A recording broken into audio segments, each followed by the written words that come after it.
Welcome to Socially Unacceptable, from F***ups to Fame, the marketing podcast that celebrates the professional mishaps, mistakes and misjudgments while delivering valuable marketing and life lessons in the time it takes you to eat your lunch.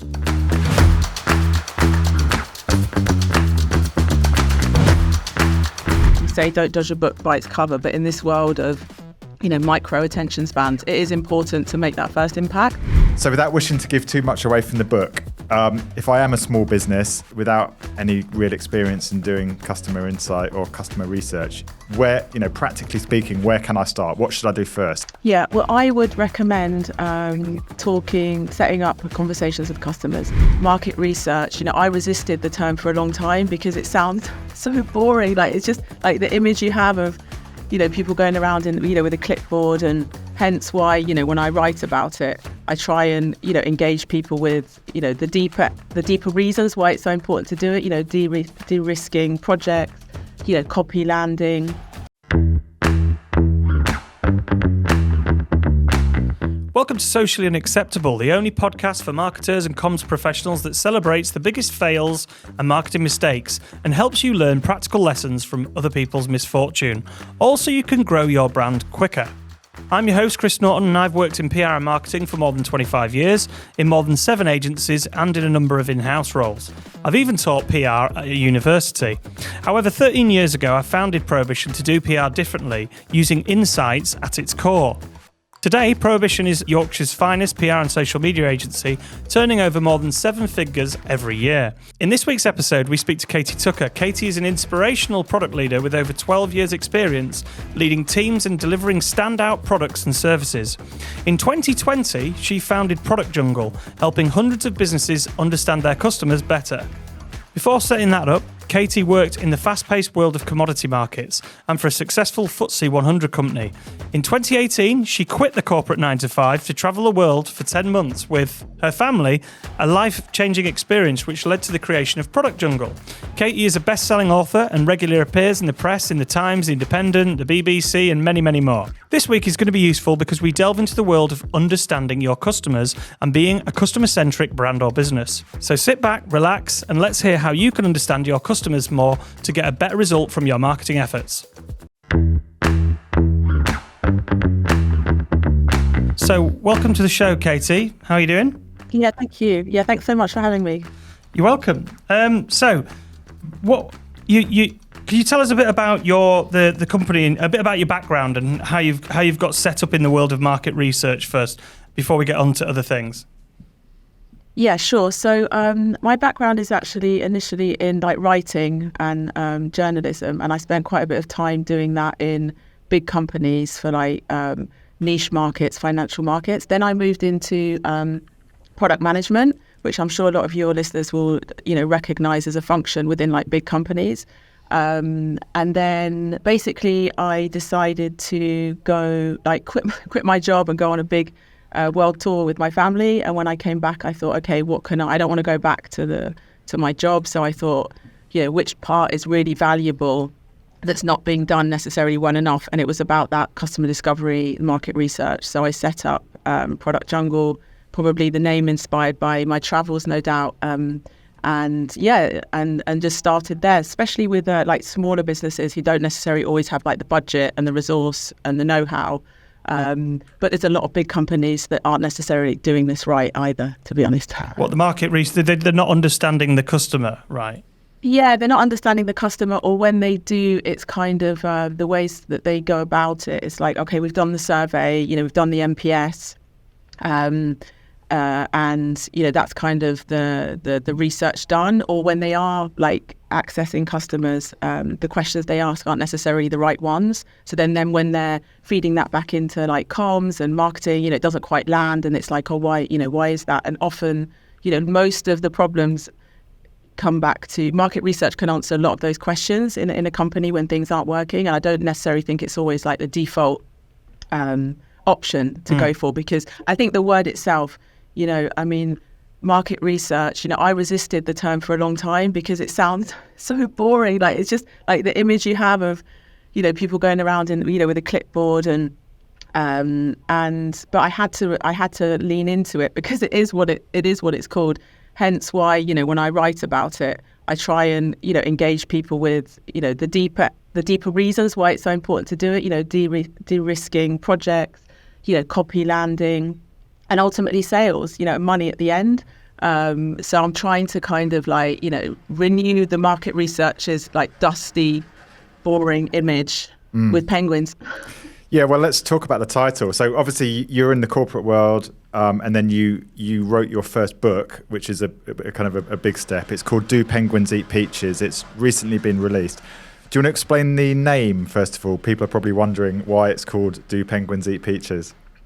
Do Penguins Eat Peaches? Yeah. I'm really glad I went for that title in the end, because I did hesitate. I could have called it The Business Guide to Market Research, and I think that would not have landed as well. So I came up with that title because, first of all, it's a curious question. It makes people think, oh, what's that book about? Which is, we say don't judge a book by its cover, but in this world of, micro attention spans, it is important to make that first impact.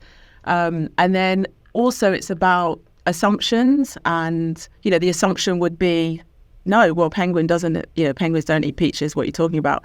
And then just thinking, actually, if you really think about it, maybe they do in a zoo, has anyone ever asked them? And so it was just it felt like it encompassed quite a lot of the curiosity, the surprise, and, assumption busting. And at the back, I actually do ask a range of different people, what they think, do penguins eat peaches, from kids to CEOs.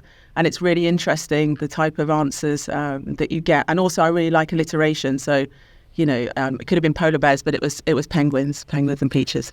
So what kind of struck me about the book, and I think we'll dig into some of the specifics, it's really, really practical, isn't it? And there's sort of broken into chapters about the different areas when it comes to market research. And then you've put in kind of stretch tasks where people can actually implement some of the learnings you've recommended. So as a bit of a starting point then, and you've touched on this, what are the main misconceptions then when it comes to market research? You've already mentioned that it's often perceived as being boring or unnecessary.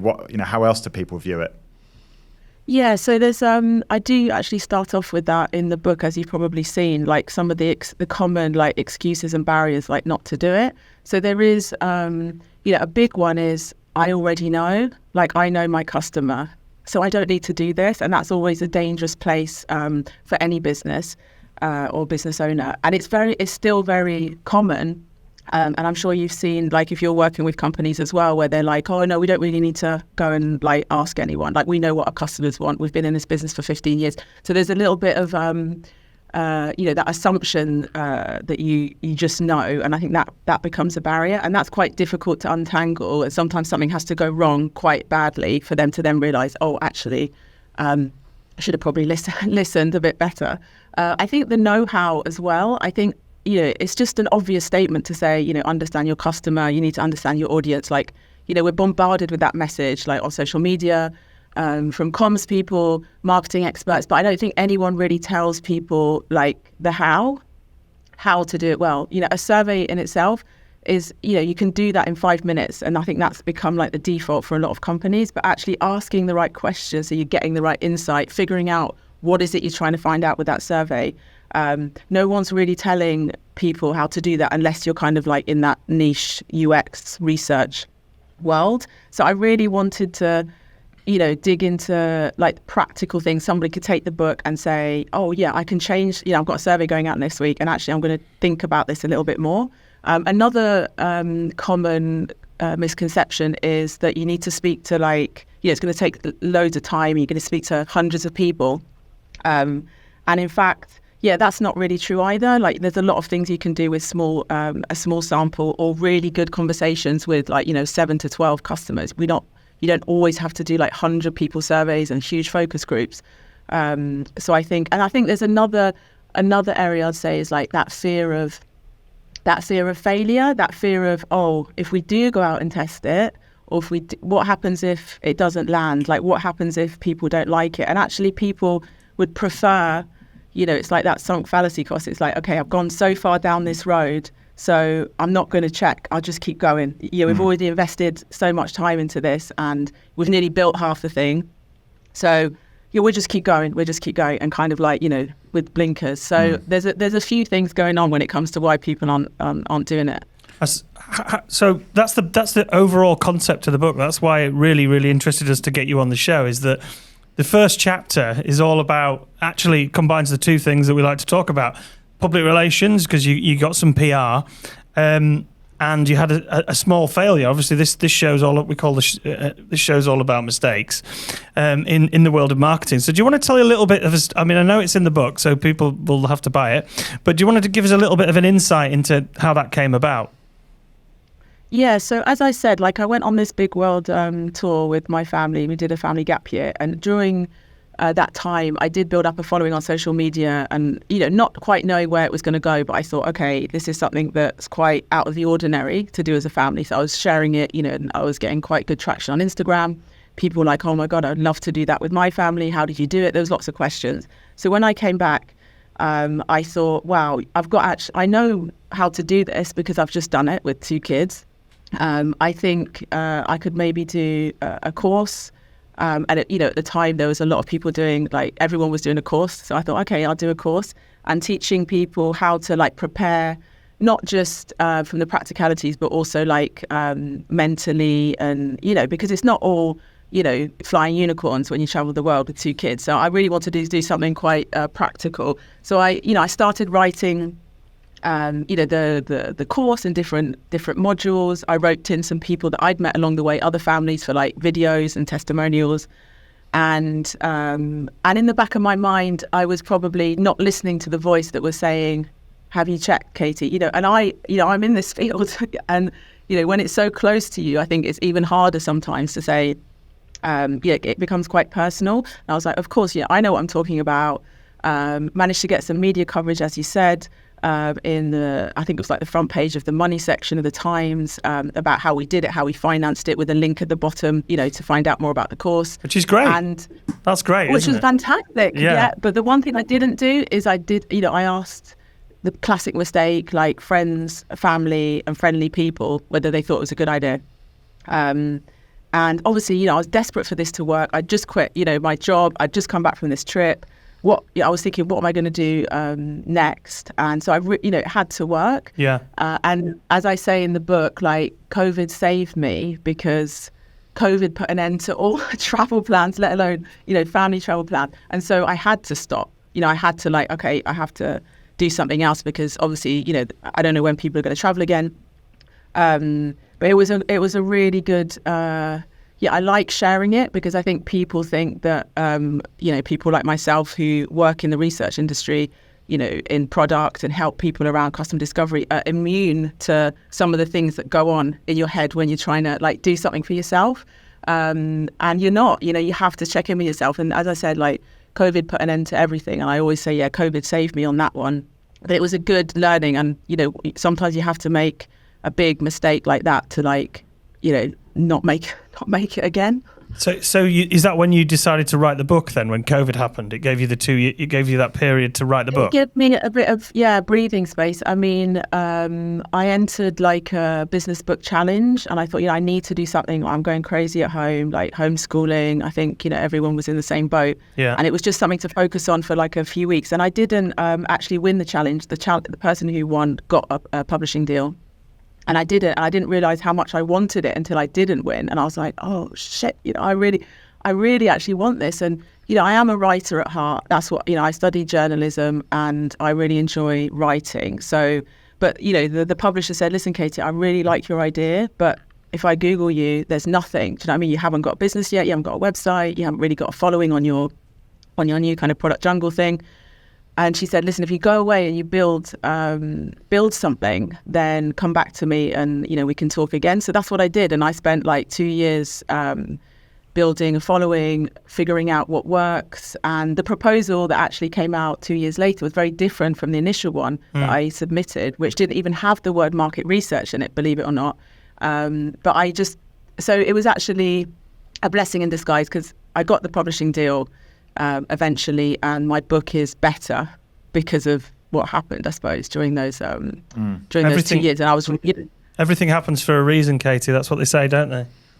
I know they do, but when you're in the thick of it, you're like, why? Yeah, I know. You have to come out the other side. Yeah, and you think, actually, this wouldn't have been the same book And I'm confident with the book. I put it out there knowing which bits people are struggling with, when it comes to surveys and questions to ask and desk research. And I thought so I'm pretty, pretty happy with the response as well, when people are like, oh, wow, this is practical, but it's not, I don't want to dumb down research, but people are busy. Business people are busy. They haven't got time. You talked about the stretch tasks. I didn't want to litter it with have them everywhere, because I think that's overwhelming in a book as well. You can't move on to the next chapter unless you fill in this big quadrant, and people are busy. So I really was mindful of how people read books and whether they could dip in and out, but also try and make it quite personal and tie it back to some of my experiences as well. So if you're a marketing person, how often would you? What's your recommend? Because in public relations with our clients here, we do surveys regularly, but we'll do public relations surveys. So we'll if it's a consumer brand that we're working with, we'll survey the consumer, and we have to do. You mentioned earlier that it doesn't need to be a big audience group, but for us it needs to be statistically viable. So it's 1,000 to 2,000 people in the UK. Then we'll do a survey to create some 3 or 4 headlines from 20 questions, and from that we'll craft a story, right, and then send that out to the national media and secure the national media coverage that you're talking about. This is something different. This is about the brand tracking type stuff, where you're asking your customers how they feel about you, isn't it? So what are the biggest sort of mistakes that you see, and how often should you survey your customers?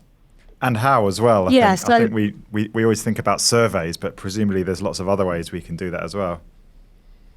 Yeah, no, absolutely. I think surveys are, as we said, really easy for teams to set up and send out. And with support from agencies, I guess like yourselves, you can have that broader reach in terms of, getting that statistically viable audience.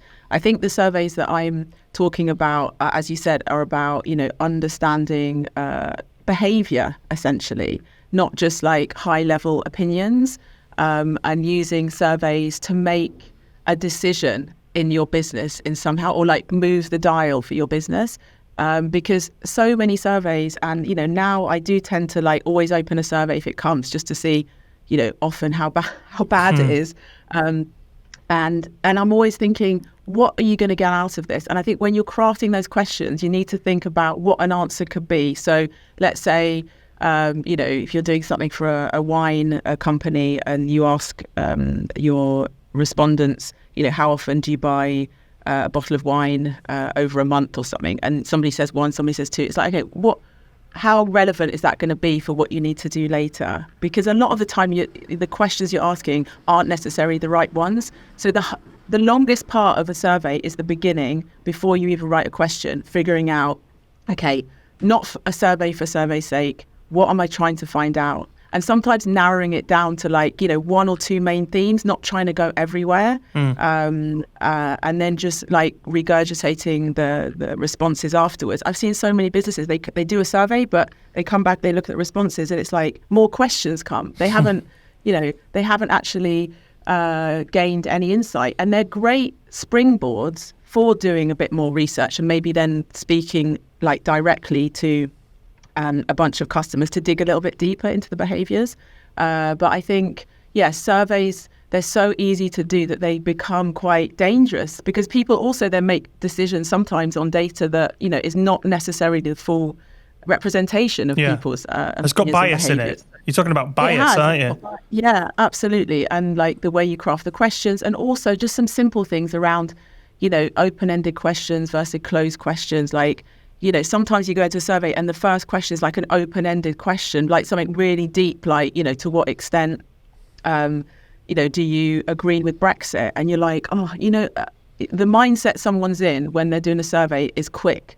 Get this over with ASAP. I think we all have to be honest with ourselves when it comes to that, brands, but also, when you're responding to a survey, you're not sitting there going, oh yeah, I can't wait for the next question. We have to be mindful. Yeah. Whereas if you're doing an interview with someone, the context, they're more likely to open up and talk, because it is kind of an organized conversation. So I think all that, surveys can be a useful tool for marketeers, but they have to be, well thought through, and also a springboard potentially for another type of research down the line.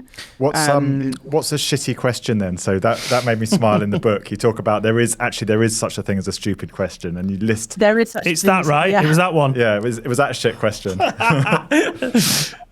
No, I mean, I think the question ones are around like. Do you like, we're thinking of launching this thing in 2024. What do you like this idea? And there's so many businesses that make decisions based on and there's a great research lady called Erica Hall in her book, Just Enough Research. She says I like horses, but I'm not going to buy one on the internet. Do you know what I mean? Like is dangerous. It's subjective and it's not the best way. And so, and especially in the smaller business space, there's a lot of people that are just putting polls out and surveys, and people are saying, yeah, that sounds like a good idea. And then they're launching to crickets, literally. And it happens in big companies as well. Product managers and UX people tend to be the ones trying to test this stuff with customers. And then they pass over those insights to marketing. And then, it doesn't actually sell as well as expected, and then marketing get a little bit, they get it in the neck, and it's actually it all starts with, did you validate that this was actually a good idea, not just we're thinking of doing this, would it be useful? People want to be helpful, and most people don't want to have an awkward conversation, so they're likely to just nod along. They've got no skin in the game, whether they say so you have to be really careful. So that kind of question, do you like my idea, is one of the dangerous ones. What you need to be focusing on is present behavior and past behavior. And I always give the example of a subscription box business, or somebody who wants to start launching a subscription box. What's much more useful is to ask people whether they currently subscribe to any type of subscription box. Have they in the past? If so, which ones? And it doesn't matter if it's not in your particular area. It could be a beer box, could be a food box, and maybe you're launching some kind of wellness box. But, look for clues in actual behavior, because humans are notoriously bad at projecting themselves in the future truthfully. We're all more, greener, and, we're all going to go to the gym in the future. We're going to get better sleep. We're going to drink less. But actually, we don't always do that. So it's really important to actually ask questions around the now and yesterday, because people will. Then you can see, okay, this person's saying yes, they're interested in my box idea, but actually they've never subscribed to any box ever. That might not fly. Do you see what I mean? Yeah. So once we do a lot of this at Prohibition. When we've got the data, the trick is then pulling the insight from that data, isn't it? So, let's say you've done your surveys, you've got lots and lots of responses. Is there any kind of tips or techniques to actually pulling meaningful insight from that data? Yeah, I think there's a chapter in the book around sense making, because I think that is another big area where businesses tend to struggle, how to get that insight. And it does take a bit of time. I think I suggest at least a full day or a day and a half, where you're kind of just immersed in the data and you're looking for patterns and themes. If you've got any open-ended responses, you're trying to look for, repetitive patterns, basically, to kind of strengthen the insight. A lot of online tools now can help with that. Things like ChatGPT, while I wouldn't recommend using that for understanding your customers, it's great at pulling out themes from text that you kind of, or data that you feed into it. So I definitely recommend, leveraging some of those tools, because it can be quite a manual process otherwise to kind of, if you've got 1,000 responses, to pick out some of the themes around the open-ended questions. The data itself, that's a bit more straightforward. X% said this, X% said that. But if you've got some meatier questions, I definitely recommend using some of the tools, and just theme sorting, basically, and clustering similar ideas together. That tends to work quite well. So you've got quite a big section in here on ego, and I'm halfway. You like this? My wife bought me a book for a joke called "Ego is the Enemy." I don't know if you've read it. Oh yeah, yeah, by Ryan Holiday. Yeah, that's right. He's written in the book actually. He's written a few books, hasn't he, as well? And I liked his other. I've read a couple of his other ones. Anyway, "Ego is the Enemy." You'd be amused to hear that I've only got halfway through it because I just put it. That's how I tend to work with business books. I sort of get halfway through and then I'll pick them up later on holiday and things like that. So you've got ego in here as a big side, and we've just talked about bias with questions. So ego, but when you talk about it in this book, you talk more about the fact that businesses or senior C-suite teams can be a little bit egotistical and not want to find out. Like you just start when we started the questioning, that's holding them back from asking questions. Do you want to talk a little bit about how ego can hold you back? Yeah, no, absolutely. And I think that's one where, you have to be quite self-aware and honest with yourself. And some people aren't there yet. Do you know what I mean? Like some people don't even realize that they're actually, falling head over heels with their own idea, or that they're quite self-absorbed, or, they have a power status, so they don't want to show potentially that, this might not be a good idea, we might need to check it. So I think ego plays a huge part, and we in business, and we see it show up often. I don't know about you guys, but it's not that you're going to make it go away, because I think it's just part of human nature, but you do need to spot it when it comes and says, you don't need to check, you'll be fine. Like, you've been in this business for 20 years. You've done well so far. This is a good idea. We're doing it, and there's a lot of C-suite execs, unfortunately, that still operate like that, like top down. We promised an app for our subscribers. A couple of people he's had a conversation with said they wanted an app. We're doing an app. I've been in different situations like that where you're like, well, do we really know that they need an app? You've had 3 conversations. And so ego, shows up a lot in general in humans. I'm quite good at spotting it now, but also myself, for sure. And I think I've got some tips in the book around how to kind of manage it. And I've actually got a stretch task on ego, and it's about you feel like you're being attacked, and it's you're getting defensive because actually maybe your idea didn't work, or and so there's a lot of psychology involved, but I think it's always good to check. And I think it's also important for agencies like yourselves, or people like me with like smaller consultancies, to bring that to the table. And I think that can be quite that's a difficult conversation sometimes. Like I'm sure you've had clients where they're like, no, we're doing it this way, and you're like, well, actually, based on our experience and like how we perceive your market and your audience, I think we should do it this way. No, we're doing it this way. We do it. And it's like, it's a real, like, it depends what kind of business you want to do, but it can bring some quite, hard conversations, because you could do it their way. It's their business at the end of the day. They're going to sign the check, absolutely fine. But like, you think, actually, I want to do business differently. So I tend to be drawn more towards clients that have that kind of self-awareness to be able to like keep that in check. Yeah, we do have that sometimes. You'll have a client that suggests they want to do a campaign around something. We'll come up with a load of ideas, and then they'll have one idea themselves. And you'll look at it and we'll think, oh my God, that's just not going to land in the press. Yeah. It's just not newsworthy.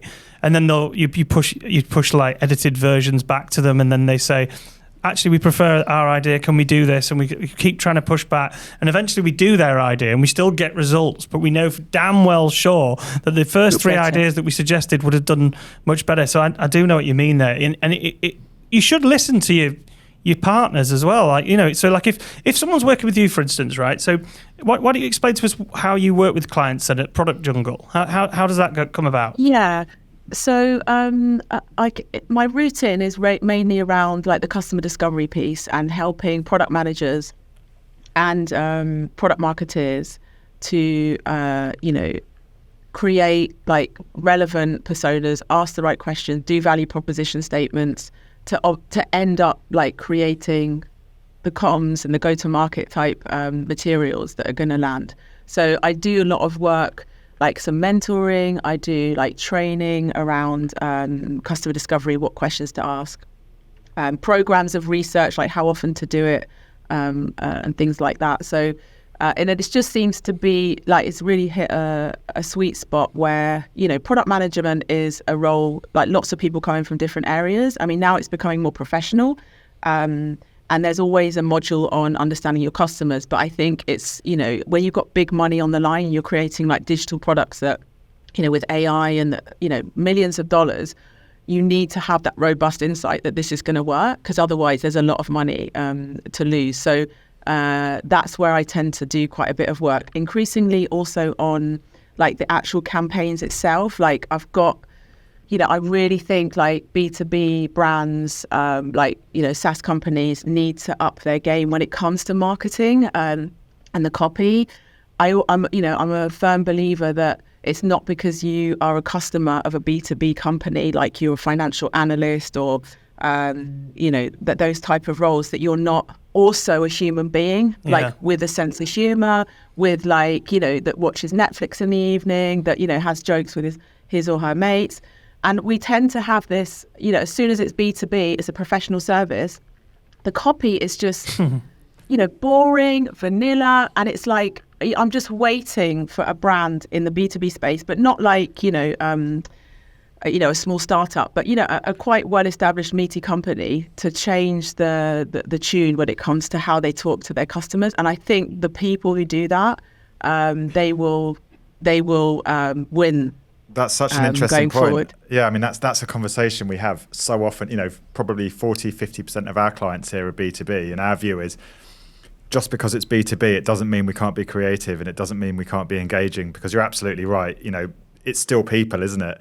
Oh, and I was going to say, actually, brands like, I guess HubSpot, possibly MailChimp. MailChimp is in the B2B sector. They really kind of have quite an engaging tone of voice, the way they position themselves. But it's not many, is it? It's not many brands doing that. No, it's not many.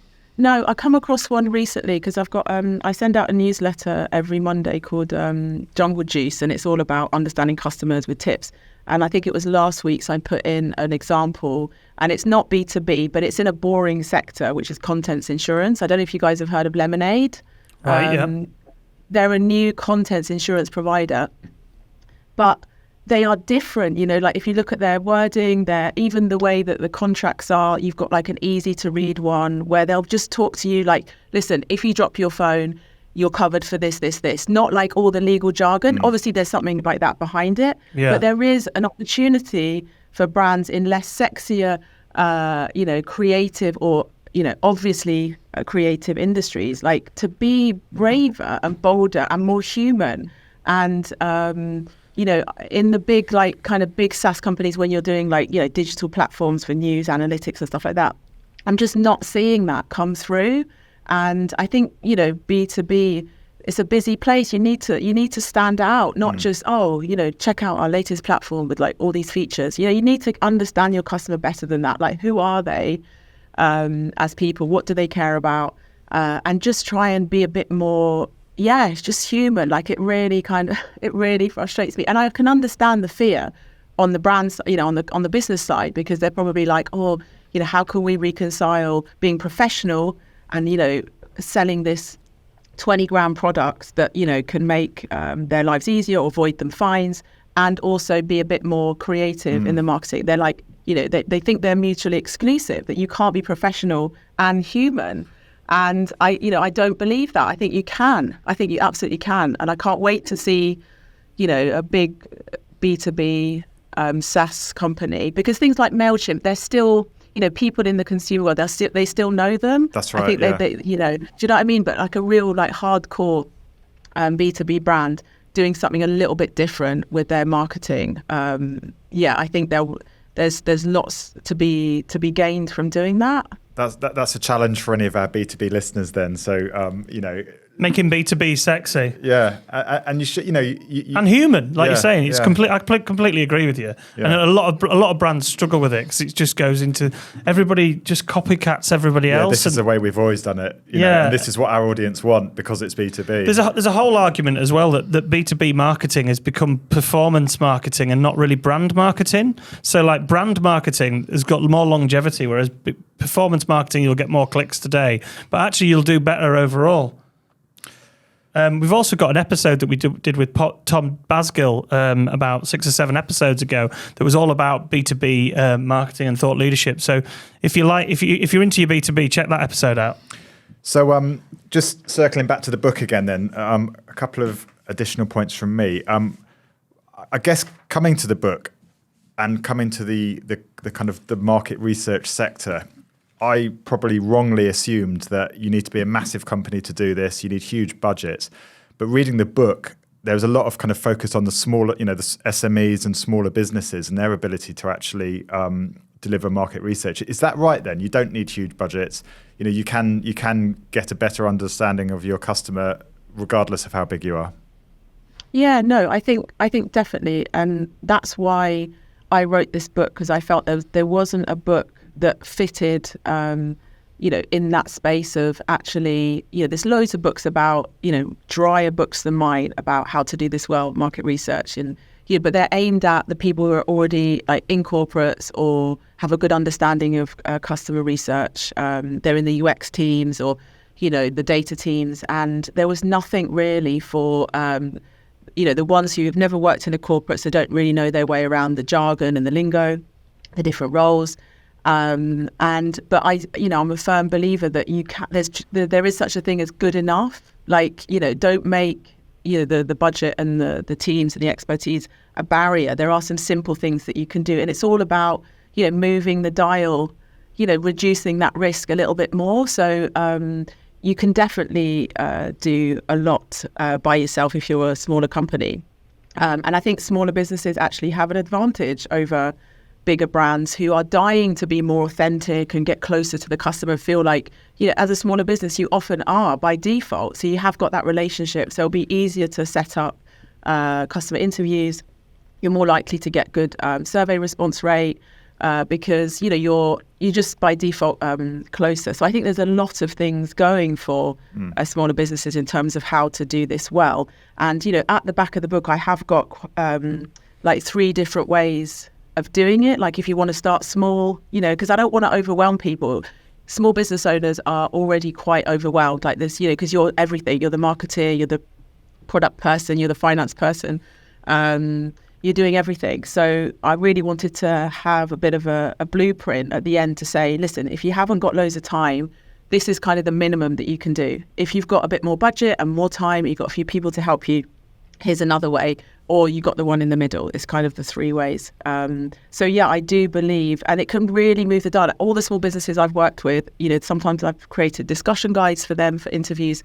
They've always come back to me and said, oh my God, like how much I've learned with this conversation with customers. Because, it's not just about the product, is it? It's about trying to understand the 3D. Like I always say, people don't buy a Rolex watch to tell the time. Otherwise they'd buy a £5 one on Amazon. Like they buy it for, social reasons, for psychological reasons, for status, for, emotional stuff. And so the more you understand that bit, the more custom product you can make stickier and people will, want to go to you. So, definitely, it's definitely doable for small business. And it doesn't have to be overwhelming either. So without wishing to give too much away from the book, if I am a small business without any real experience in doing customer insight or customer research, where, practically speaking, where can I start? What should I do first? Is it a survey? Is it informal conversations with customers? What should I be doing? Yeah, well, I would recommend setting up conversations with customers. I think small businesses have dabbled, no doubt, in all the other kind of methods that I talk about in the book to various degrees of success. So they've probably done a survey or they've done a bit of research online. The one thing that they're probably not doing is actually setting up, anything between, 5 to 7 or 12 30-minute conversations with, a loose discussion guide, so it actually, you have a point and a focus, quite informal. I think that is you'll get the biggest kind of bang for your money by doing that, and the insights that you get and the excitement as well to actually, understand and get that clarity on customers. So I would always, and that's the scary bit, and people get quite nervous about that. That what happens if they say no? Who am I going to ask?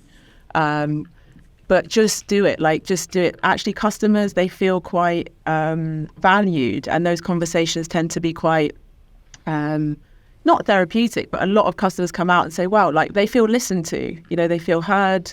They've had a longer conversation than just a survey question asking them, X, Y, Z.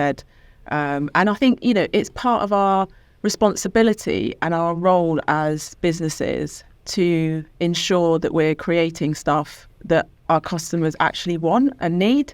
So, you could always spin it as this is, you're not being a burden. This is part of how I do business. Like in our business, we really care deeply about the customer. So, a couple of times a year, we do some exploratory one-to-one conversations, and you can have an incentive if you want. And, it's just part of how you do business. It's not, don't position it as if like, you're asking for a favor. Oh my God, I'm so sorry. It's like, we really care. We'd love to talk to you 30 minutes. We've got a couple of questions to go through. And, literally 99% of the time, it's an enjoyable experience for like both parties. And you come away with so much more. You don't know what you don't know. And the only way to get that is actually with a conversation. Like surveys can get you so far. Research reports can get you so far.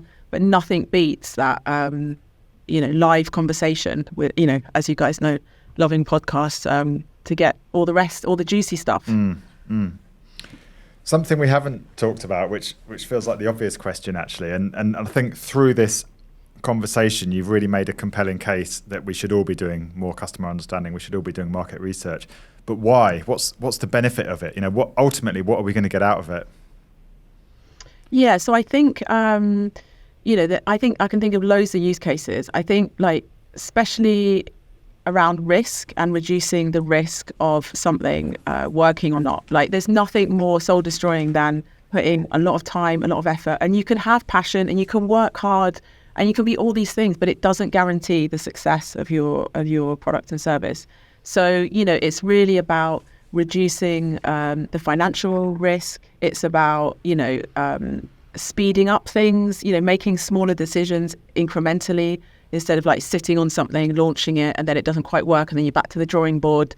And I think, if you're looking for also just new ideas, like if you're going into 2024 thinking about strategy or, what kind of products and services, like having these kind of conversations with customers, these kind of research conversations can help like shape what to do next. Like I always say, if you're stuck, if you're feeling in a bit of a slump, if the ideas aren't coming, set up some calls because, guaranteed, the ideas will come back. So I think it's good for, high level horizon stuff. I think it's good for reducing risk of your thing, like, completely falling flat on its face. It's good for copy, like just having a conversation, getting someone read your website for message testing and saying, have a quick look. What do you think I do? Describe to me back, what my business is about and the gaps, because I think, the closer you are to your business, like the more you lose the language that's actually being used to describe your own business. And I think it's really important that the language lands with people. And I think, to my point earlier on in the podcast, when I wasn't using the word market research, I was saying customer discovery, understanding customers. And someone said to me, oh, you mean market research? That's what they understood. That's what they describe what I do. So whether I like the term or not, I have to run with that because that's how I'm going to get people to engage with my content. And ultimately, I care about them, building businesses that survive and thrive. And this is a way to do that, because you can have all the PR, you can have great design skills. Everyone's throwing everything at smaller businesses in terms of how to do this, how to do that by yourself. But I just think this is missing, because you could have all of that and it could still fail, like if it's not something that people are going to buy. So this helps you with that bit, that foundational piece for your marketing, for your product strategy, for your branding even, like how do we position ourselves? I think it's kind of like the foundation piece that kind of got lost along the way that I'm trying to bring back. Have you got any examples of when companies have launched products without customer insight that you've seen? Yeah, I mean, I've got a couple of examples in the book that of big businesses. I think there was the Google Glass, which is a good example. I can't remember exactly the date, but they went big on the wearables. Yeah, I remember. And I think they're now discontinued. I mean, they had I think they're in all the New York Times. They had a huge launch. They spent a lot of money on this, and it didn't work, and it failed. And I think the Segway, I think it's another example that I have in my book around something that, yes, and you do need businesses to push the dial. It doesn't mean these are for nothing, but Google can afford to fail in a kind of innovative area, I suppose. Not everyone can afford to have those type of failures. And, no doubt in the future, wearables will be a thing. They got the wrong time, but they didn't they didn't really figure out whether it's something that people were ready to walk around with glasses on where you could check your messages, or how impractical a Segway actually is in terms of what are you supposed to do with it. You can't bring your kids to school on it. You can't go shopping on it. That's why they're used now in warehouses and for tourists, because but the idea was that it was going to take off big time and everyone would be going around on a Segway. So and then in big businesses, there's failures all the time. You guys must know, working with B2B, there are always things that don't meet the financial targets in terms of sales. Smaller things. I think there's less.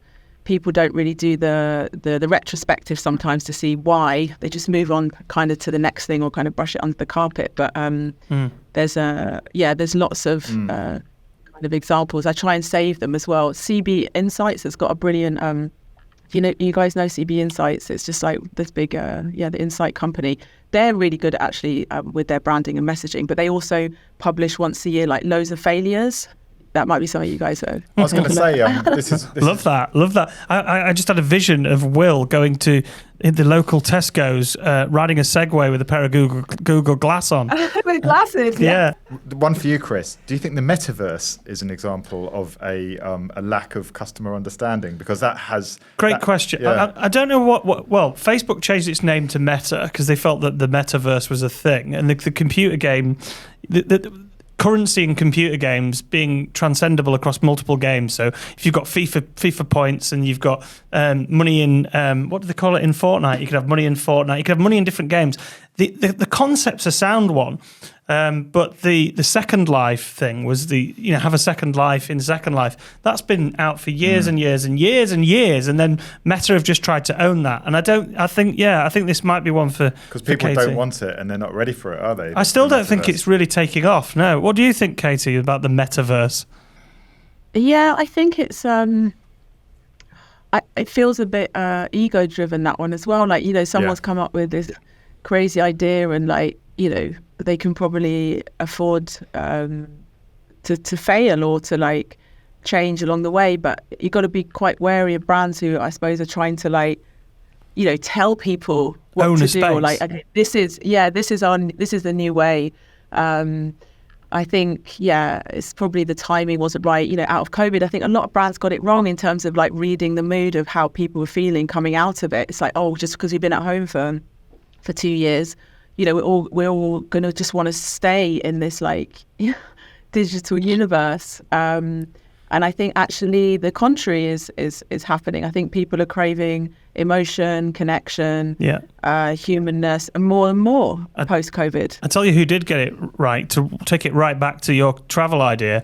Airbnb got it completely right. So what happened with them was exactly the same as you. I've heard their head of marketing and product development, and they had to look at what they were doing, and she looked at it and just said, right, we have to pause all marketing. And then they started doing brand marketing rather than performance marketing, and listening to what their customers' emotions, and Airbnb actually prospered and came out the other side as a better brand, a stronger brand.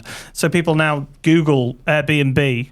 There's two brand names together. Google Airbnb somewhere to go, rather than just going through the hotel sites or booking.com or whatever it is. And that's because they looked at the emotion. So all down to your market research, rather than just sending out more of the same. They realized that people can't go on holiday, they can't go abroad, they can't so they focused on localized trips in the UK, and they said even a stranger staying in your house was completely alien at one point. And so I just thought that was all driven by insight. So really fascinating. Yeah, I really like that. I really like, that point about Airbnb. And you can see the brands that are doing that well, that, there's someone in that company who knows how to, always kind of keep tabs, because things changed. I think COVID, that was the biggest surprise for everyone, although,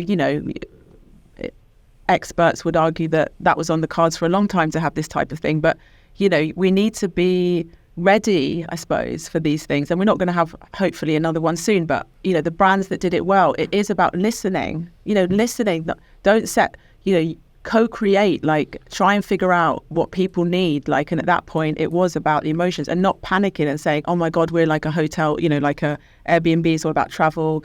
How do we reframe this and hold on tight while we ride this wave and come out the other side stronger? Brilliant. And they've always done that. They started out Airbnb slightly differently, and I think they had this photo thing going on, and I remember reading a case study about them of how they pivoted. They've always been quite close to what they're, what the people need, and that means that they've remained successful. Yeah. So you've done this show now. We ask all our guests this. So obviously, we this show is all about failure, and it's marketing failure, and it's targeted marketing people. If you were us, who was the next person that you'd invite on to be a guest on this show? Oh, if I was you, I'd invite a guy named Pip, and he Peep, his name is. I think he's Dutch, and he runs an agency called Winter, Wynter. And he is B2B marketing and all about testing messages with audiences. And I think he'd be right up your street. Fascinating. And your listeners. That's a good tip. Yeah. Katie, thank you very much for that fascinating chat. Do you want to let our listeners know where they can find out more about you and where they can buy the book, which we'd love them to do? Yes. So my website is productjungle.co.uk. I have a brilliant, useful newsletter weekly on a Monday called Jungle Juice, and you can sign up just by going to my website and /newsletter. And you can read, actually, if you sign up, you get a sample of the book, so you can have a bit of a, try before you buy. And then otherwise, the book is available, you just Google it everywhere, kind of online. Amazon, obvious place, but it's also on bookshop.org and Waterstones if you want to boycott Amazon. Some people do. Also in e-edition for Kindle or other devices. There's a non-Amazon one beginning with a K, but I can't remember what it's called. But you can get it everywhere. But it's a great book. It's really practical. Read it a little bit over the new year. Just buy it now. Read it in January when you're raring to go, and I think it will help. Fantastic. Thanks. Thank you very much. Yeah. Thanks for coming on the show.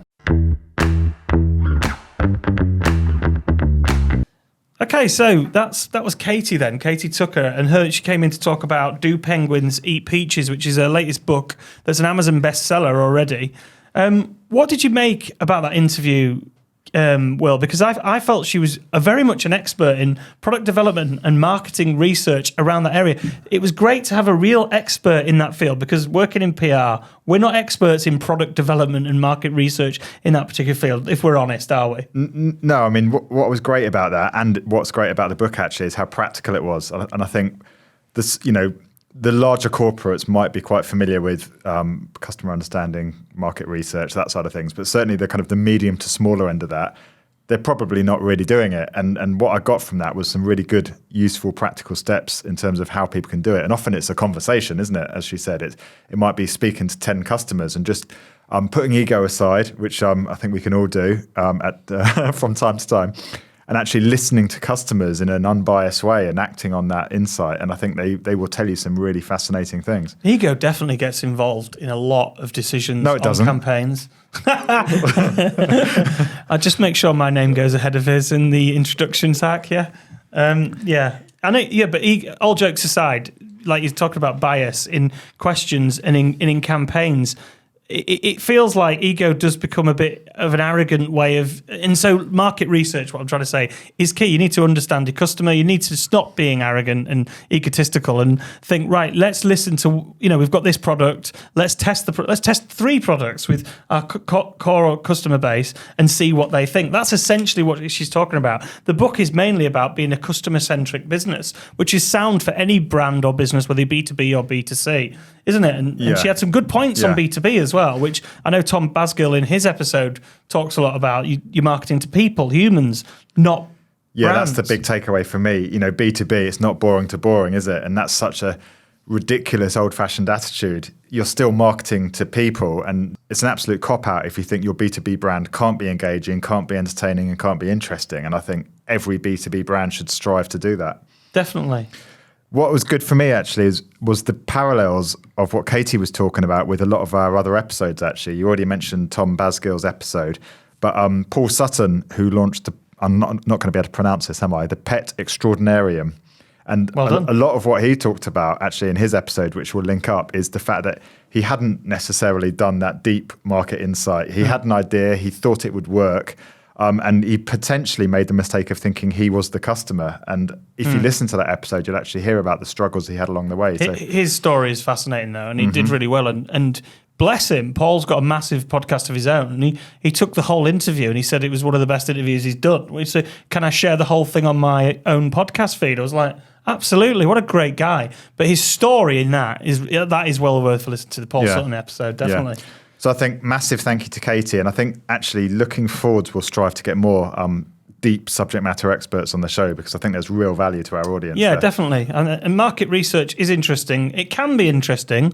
It's the insights that are interesting, not how to build a survey, which is all in there. How to build a survey. But I think in working in public relations, often we see marketers that will get the junior members to start the questionnaires, where in actual fact, is that the right way? That's not the right way to do it. On a customer-centric bit of research, it should be one of the more senior people, because that insight is going to be key to where the business is going to invest its thousands and thousands of pounds or dollars, isn't it? And it is about those insights. I mean, one of our clients actually is called Verve, which is a much larger market insights agency, and they describe them as holy shit insights. Their work delivers holy shit insights, and that's such a good term for it, isn't it? It's those moments that make you think, my God, that's something we'd never spotted before, and we can act on that, and we can build a brand on that.